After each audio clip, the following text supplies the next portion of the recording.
Sometimes your walls are closing in, and sometimes, like you at the bottom of your at the barrel, you at the last rope, and I know what it feels like to not have no hope.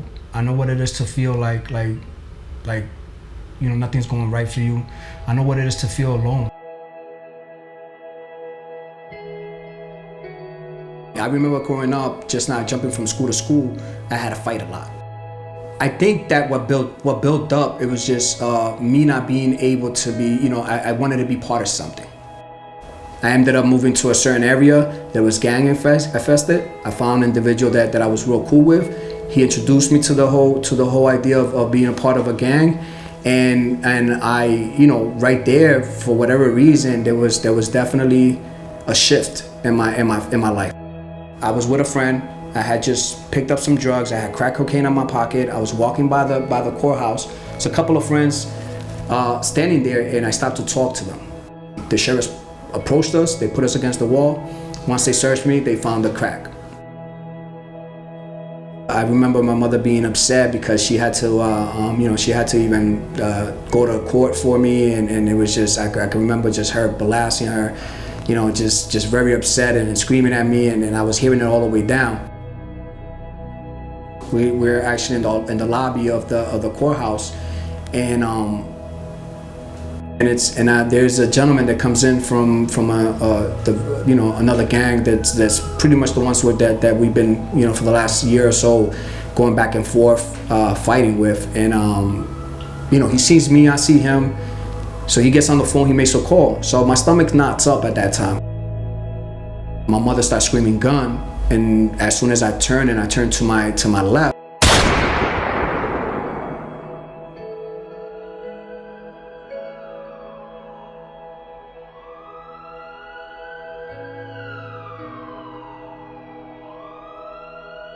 the only thing that I kept saying to myself, I can't move my legs. And I remember being in the hospital, and when I woke up, I only had my mother and my grandmother and a couple of people.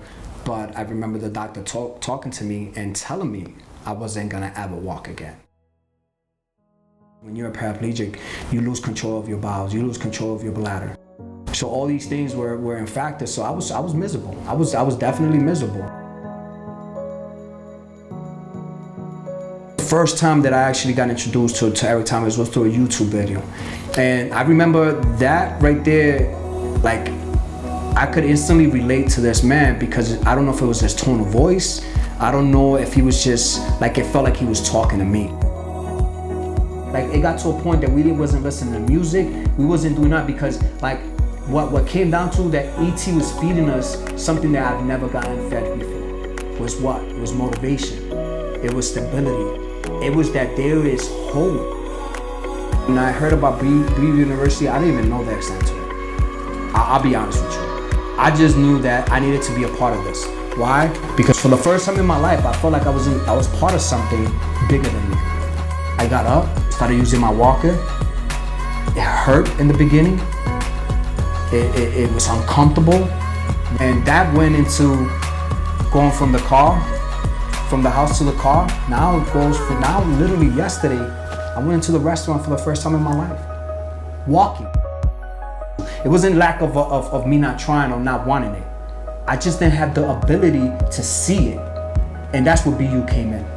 That's where Eric came in. They were able to picture a picture for me. Literally, I could see myself. Not only I could see myself, I believed in myself. Knowing that there's a community, and not just a community, a family that is well-like-minded individuals that are in my same position, whether either physically or mentally, we all broken one way or the other. But once I got connected to BU and Dr. Eric Thomas, I'll be honest with you, it saved my life. And it allowed me to see that there's so much more out there, and it allowed me to see that I could push to the max to become who I want to become. And that right there it's been priceless.